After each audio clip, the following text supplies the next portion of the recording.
Bonjour à tous. Aujourd'hui ma chaîne a 1 an, enfin plutôt 1 an et demi vu que j'ai eu la flemme de faire la vidéo avant. Et quoi de mieux pour fêter ces 1 an que de faire une FAQ. J'ai donc demandé aux abonnés sur Discord de me poser des questions en relation avec ma chaîne ou personnelle et je vais donc y répondre aujourd'hui. Alors pour la première question, quel est ton parcours avec le dessin? À quel âge as-tu commencé à dessiner et as-tu fait des écoles? Si oui, lesquelles? Alors j'ai commencé à dessiner en primaire mais je me suis vraiment mise en 5e, 4e grâce à des amis et surtout grâce à Wattpad.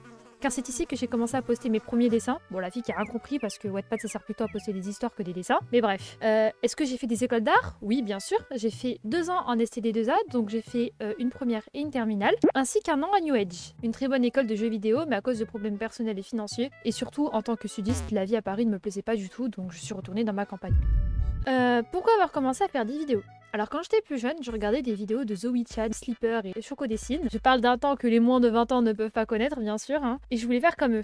Donc faut savoir que depuis 2020, la photo de profil de la chaîne, elle dormait dans des dossiers. Et donc quand j'ai quitté New Age et que je me suis retrouvée isolée et loin de mes amis et ma famille à Paris, je me suis dit, bon bah vu que j'avais plus rien à perdre, hein, autant commencer Twitch et puis YouTube dans la volée. Quel est ton dessin préféré et dont tu es la plus fière? Alors j'en ai plusieurs, mais en choisir un c'est très compliqué. Donc je pense que je vais choisir entre ce fanart de Foss de l'ère des cristaux car j'adore les couleurs que j'ai faites et le rendu, et mon dessin de mon OC Mei parce que j'adore le style et l'anatomie, et je suis dégoûtée de ne plus savoir reproduire ce dessin. J'ai l'impression que j'ai perdu du skill, mais bon, c'est juste que j'ai évolué entre temps. C'est quoi que tu aimes dessiner? C'est quelle partie des dessins que tu aimes le plus faire et celle que tu aimes le moins faire? Alors, ce que je veux le plus dessiner, c'est mes OC et des badises, des fanarts de l'ère des cristaux, même si récemment j'essaye de faire plus des dessins edgy parce que je suis devenue une edgelord.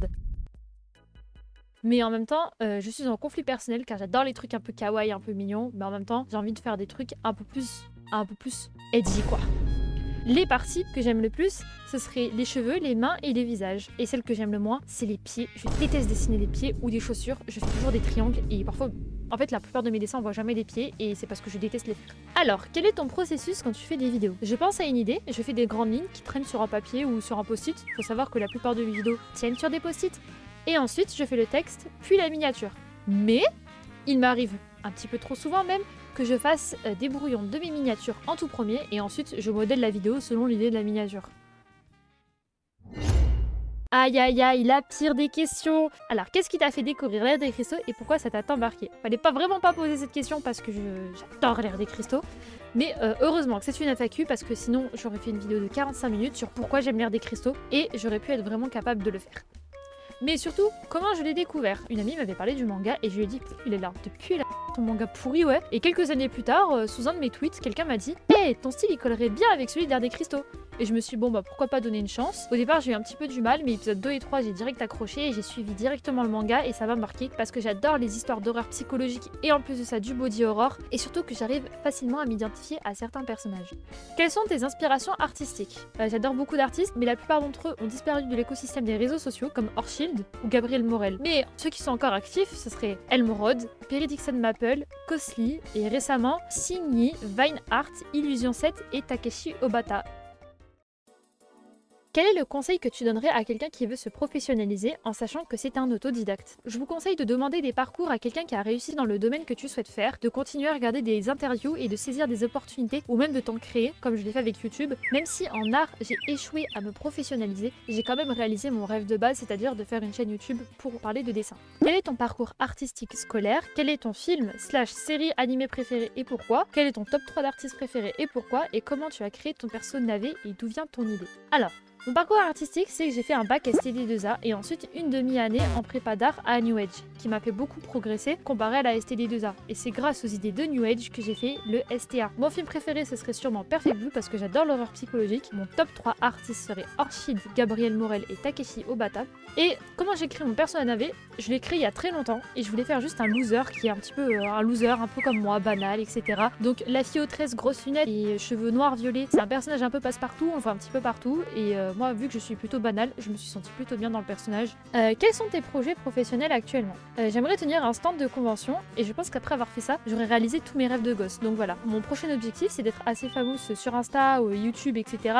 pour pouvoir ouvrir une boutique en ligne et proposer des trucs super quali parce que j'ai toujours rêvé de faire de la merch. Même si c'est pas pour vous, j'ai envie de porter des pulls, il y a marqué Alpha Navet parce que j'ai un ego surdimensionné. Voilà.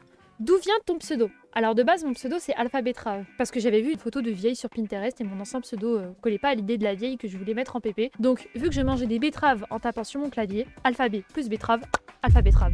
Ça fait 3 mots en un, alpha, alphabet, Alpha Betrave. J'ai adoré le pseudo, mais malheureusement je me suis fait ban de Twitter avec ce pseudo, donc du coup j'ai dû changer mes pseudos de partout. Et j'ai pris Alpha Navet parce que ça sonnait bien et en plus personne n'arrivait à lire mon pseudo Alpha Betrave. Je te pose la question pour les personnes souhaitant se lancer des études supérieures en art, toi ayant eu l'occasion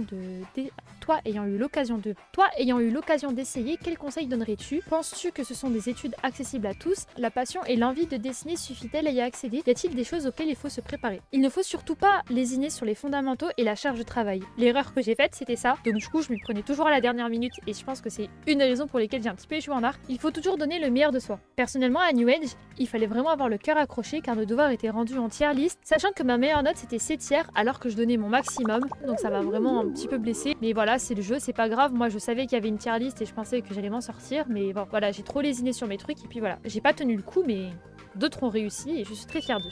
Quel type de contenu envisages-tu pour la suite de ta chaîne?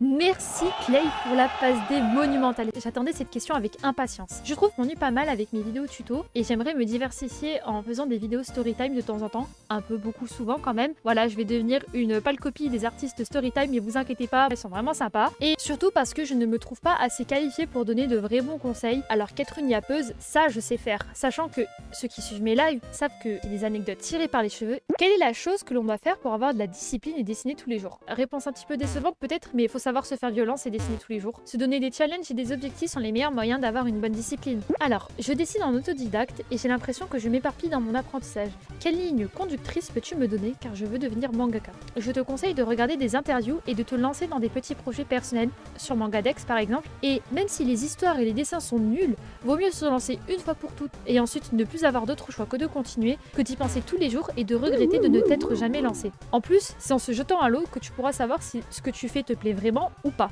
Voilà, c'en est tout de la FAQ. Je trouve qu'elle est assez longue, mais voilà, je voulais pas m'arrêter de parler. Et pour la prochaine vidéo, elle sera très spéciale parce que c'est censé être ma toute première vidéo. J'ai hâte de vous introduire à mon nouveau format de vidéo. Et surtout, n'hésitez pas à me suivre sur Instagram, YouTube et Twitch, où je live un peu plus souvent pendant les vacances. Et je poste beaucoup plus souvent sur Instagram que sur YouTube. Et sur ce, à la prochaine!